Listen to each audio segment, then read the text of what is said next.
Sabe quando eu tô aqui pertinho da câmera é porque o assunto é sério, então vamos lá. Meu nome é Brenda Fonseca, eu sou criadora desse canal, eu tenho um Instagram onde eu falo sobre TDAH e autismo e eu levei um tempinho pra fazer esse vídeo, porque eu levei um tempinho pra aceitar o meu diagnóstico. Não foi fácil, tenho trabalhado muito na terapia e hoje eu já me sinto um pouco mais confortável pra falar sobre.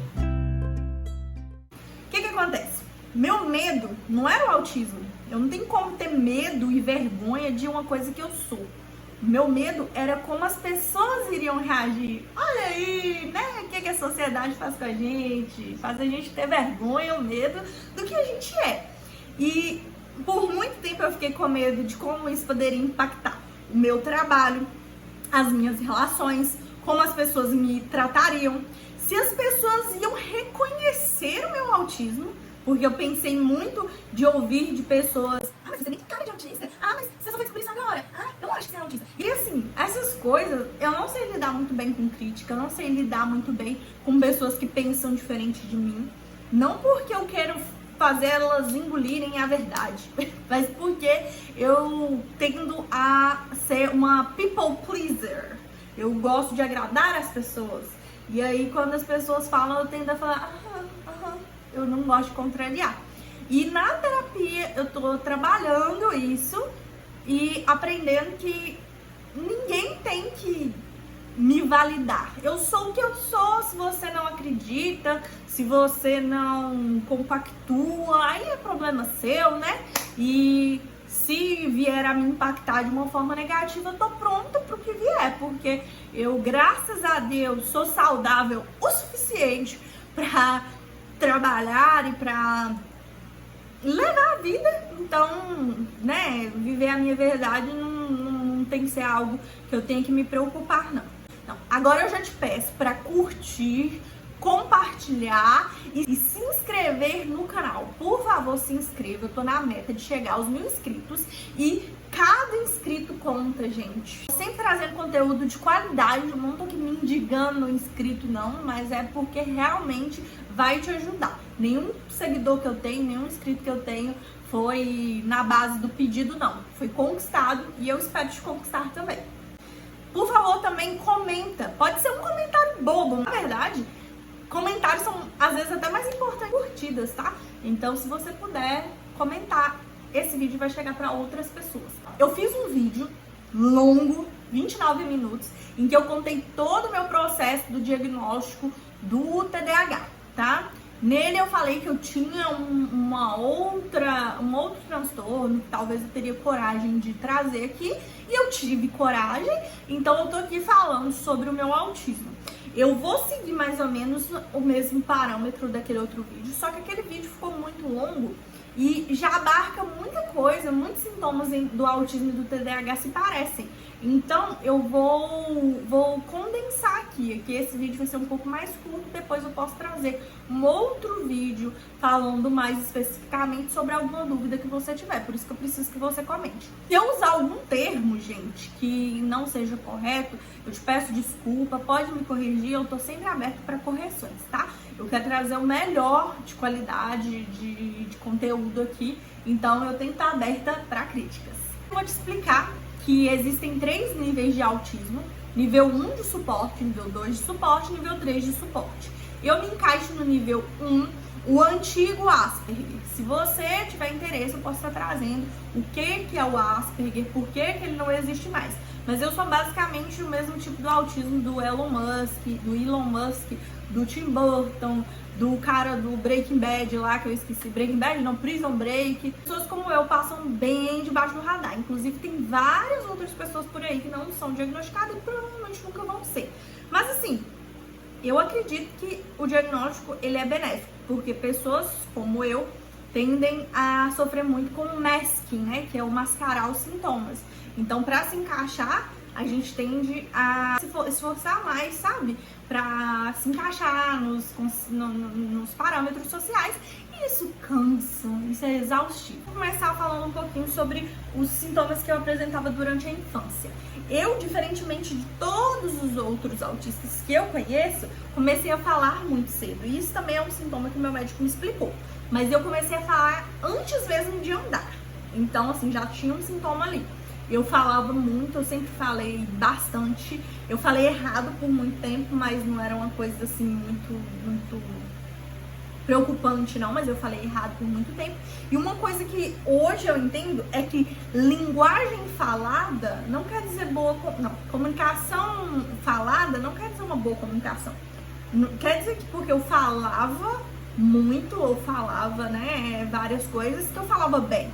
Não, às vezes eu só falava palavras desconexas mesmo e que eu precisava tirar aquilo do meu sistema. Então eu ia falando, e muitas vezes não fazia sentido, ou se fazia sentido era refletir o que estava no meu cérebro, que era muita bagunça.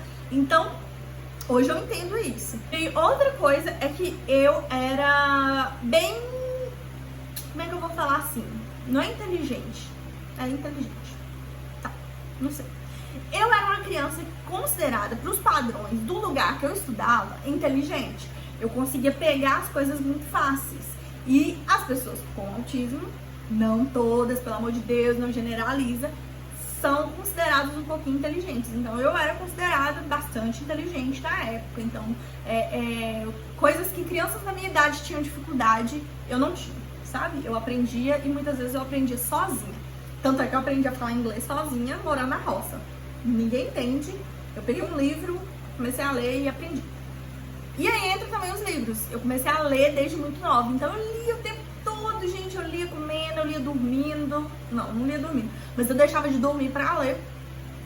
E isso foi um hiperfoco muito grande. E a minha vida teve diversos hiperfocos. Primeiro era da televisão, depois passou para os livros, depois foram mudando, né, durante a vida adulta. E todos esses hiperfocos, eles hoje é o YouTube, então assim, eles seguem. Hoje eu sei que eu consigo monetizar os meus hiperfocos, coisas que eu não sabia que eu conseguiria, e fazer coisas que eu amo. Então, por exemplo, hoje eu tô aqui, meu relógio não funciona porque TDAH, né, eu esqueço de arrumar as coisas, mas eu sei que são mais ou menos umas 8h30, 9 horas, e eu não canso, e eu já trabalhei o dia inteiro, porque eu gosto do que eu tô fazendo. Então, se eu tivesse que gravar 2, 3 horas da manhã, eu gravaria, porque eu tô hiperfocada. Então, na infância, né, eu tinha dificuldade de responder a chamados, eu era muito emotiva, eu só, né, na verdade, eu tinha um apego muito grande com a minha mãe, coisas que crianças autistas têm. Durante a adolescência, eu tinha muita dificuldade, sempre tive, na minha... Como é que eu vou falar isso? Eu era muito ingênua, e eu continuo sendo, porque eu não entendo ironia e sarcasmo, nunca entendi. Não gosto que brinquem comigo, porque eu não entendo. E além disso, eu era... Apesar de eu ser esquecida e desorganizada, eu não gostava muito de mudança de rotina. A minha rotina era aquela e eu gostava de seguir. Eu lembro que durante a adolescência eu perdi uma amiga, porque essa amiga atrapalhou minha rotina um dia e eu fiquei muito brava. E eu falei com ela, olha, eu tô muito brava, não quero mais ser sua amiga.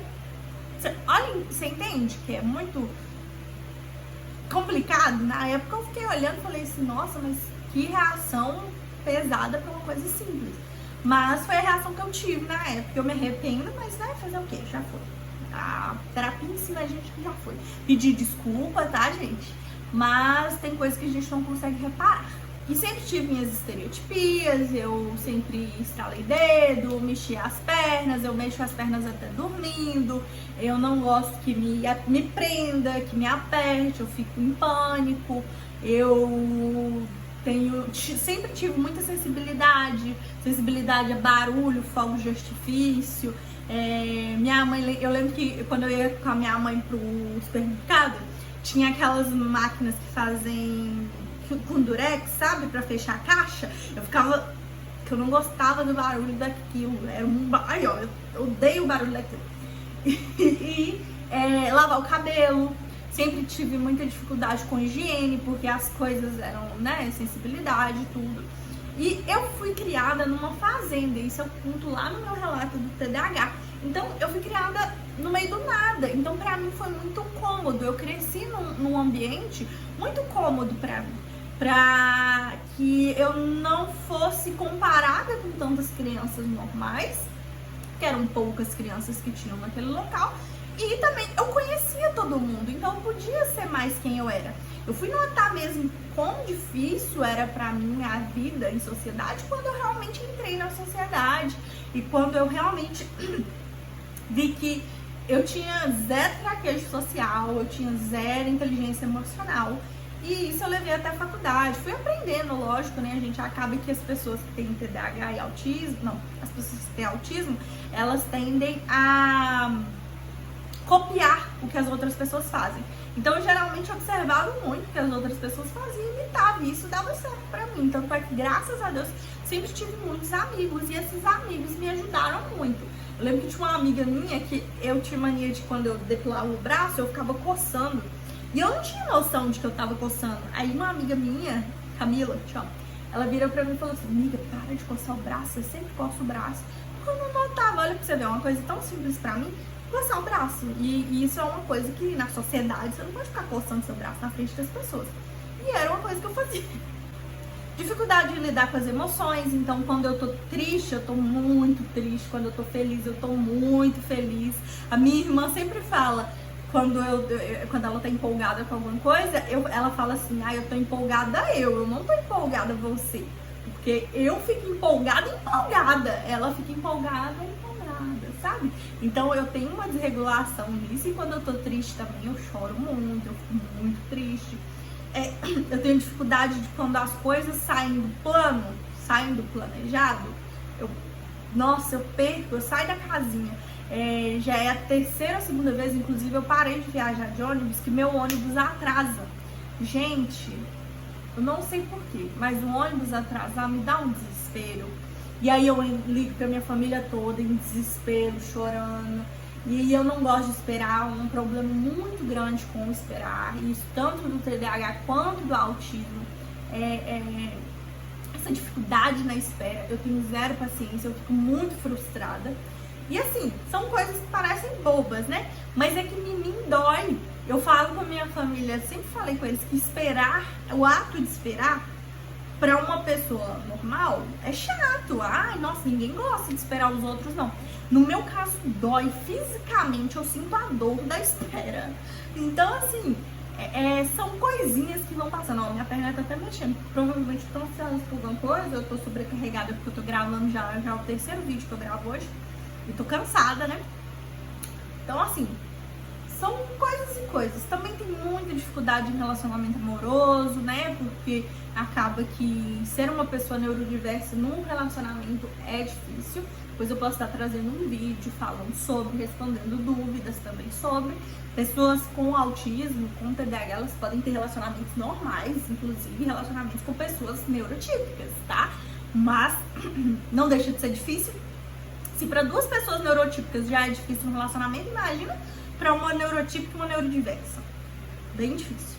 Então tá. Aí quando eu fui procurar o meu diagnóstico, que eu já contei aqui lá no vídeo do diagnóstico do TDAH, e no meu Instagram tem um destaque, né? Pra quem não gosta de vídeos muito longos, no meu destaque no Instagram, diagnóstico, eu escrevi, né, toda a história.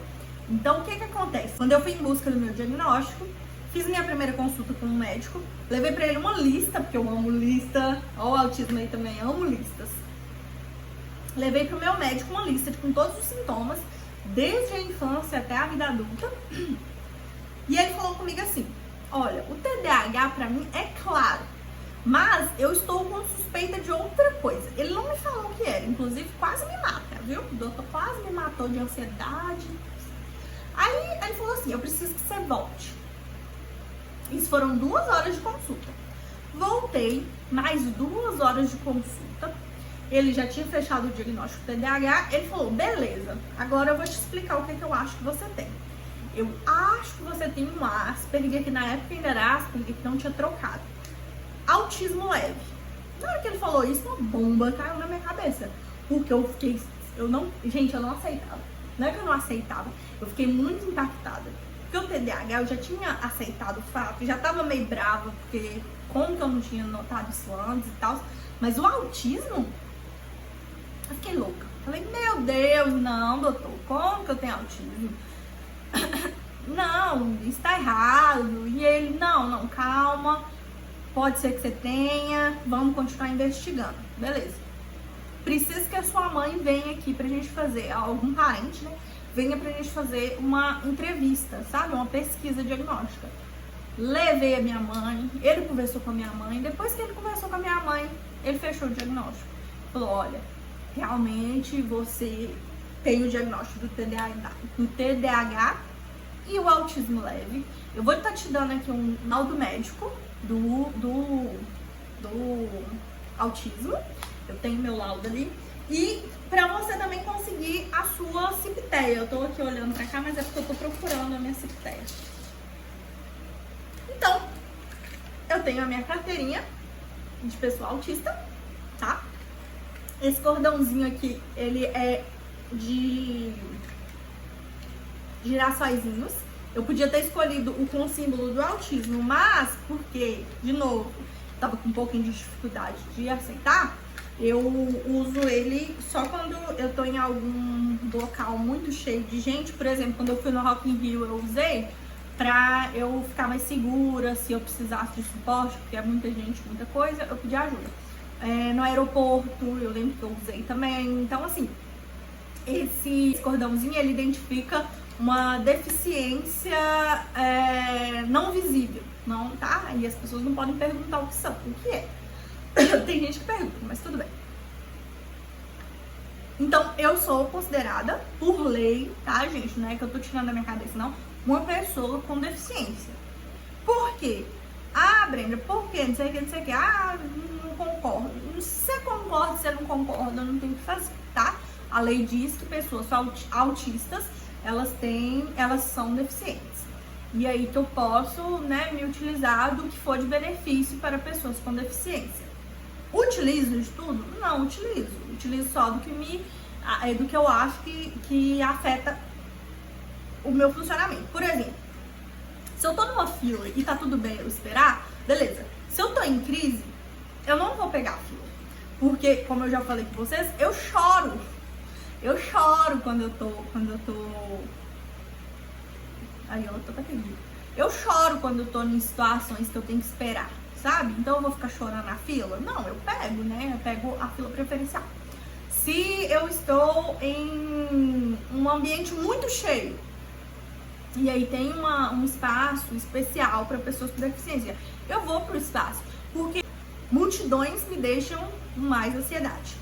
Eu não pego ônibus, mas se eu pegasse ônibus eu poderia sentar, porque eu já expliquei lá no Instagram que ônibus me dá muita ansiedade, eu fico muito mal em ônibus por causa de muita gente, por causa do barulho que ele faz, porque o ônibus é muito barulhento, e porque eu caio se eu ficar em pé, porque eu não tenho equilíbrio, sabe, muito bom.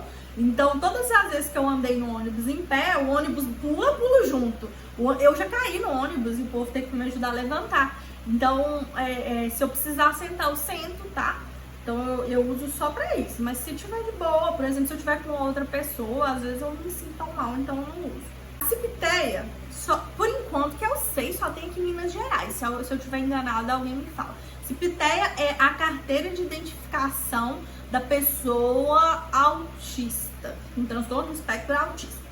E basicamente você entra no site do governo de Minas Gerais, preenche a documentação lá, depois eu posso fazer um vídeo ensinando como que faz. E eles te registram como uma pessoa autista, tá? Tem que ter laudo, gente, é chato pra poder conseguir, mas eu consegui. Porque eu fiquei com medo de um dia precisar e não ter, então eu falei, vou fazer isso aí enquanto eu ainda tô querendo fazer. Essa carteirinha, eu tenho a segurança de que, né, em qualquer base do governo, qualquer coisa aqui de Minas Gerais, eu sou reconhecido como uma pessoa com deficiência. E que, por exemplo, tem um número da minha irmã ali. Então, se, por exemplo, não sei, às vezes eu entrar num surto aí eu não conseguir falar, Porque também tem isso, gente. Pessoas com o transtorno do espectro autista têm um mutismo seletivo. Quando eu tô muito sobrecarregada, às vezes eu não consigo falar. Eu fico... E já aconteceu, tá? Eu fazer chama shutdown, que é basicamente quando seu cérebro desliga. Eu despersonalizo, despersonifico. Eu fico despersonalizada, tá? Eu não sei onde eu tô, eu não sei com quem eu tô. Então, se acontecer, misericórdia, graças a Deus, nunca aconteceu na rua, assim, eu tô sozinha. Mas, se acontecer, eu tenho minha carteirinha, então tenho o telefone da minha irmã pra ligar, meu telefone, tenho contato da minha irmã de emergência. Porque são prevenções, tá? A gente sempre tem que pensar, não tem sempre que pensar no pior, mas a gente tem que estar preparado para o pior. Esse relato, ele ficou um pouco grande, maior do que eu imaginei que ficaria. Eu não chorei, então já é uma vitória. Então, se você tiver mais dúvidas ou se você quiser um vídeo específico sobre o autismo nível 1 de suporte adulto, porque, gente, o que você acha que vai acontecer com as crianças autistas do mundo? Vão virar adultos autistas. Eu tô aqui pra ser prova disso, tá? Eu era uma criança que todo mundo que me via já falava: por que não leva essa criança num psicólogo, gente? Mas meus pais não tinham condição. Mas se tivesse levado um especialista, provavelmente eu teria sido diagnosticada pelo menos com TDAH. Vou estar te pedindo de novo para se inscrever no canal e deixar um comentário. Conto com a sua ajuda. Tô na meta aí de chegar nos 1000 inscritos. Deus vai abençoar que vai chegar. Compartilha esse vídeo, eu acredito que ele pode ajudar muitas pessoas e conscientizar várias outras. E para pessoas que, assim como eu, aí eu tô chorando. Para pessoas que, assim como eu, têm dificuldade de aceitar partes de quem você é, para com isso, porque assim, quem vive em você é você. Eu tô muito coach, né? Mas quem vive dentro de você é você. Então quem tem que se aceitar é você. Dê esse passo para sua aceitação, para ser você mesmo, para ser mais feliz. Vou cortar agora, porque senão eu vou chorar mais. Te vejo quando eu soltar o próximo vídeo.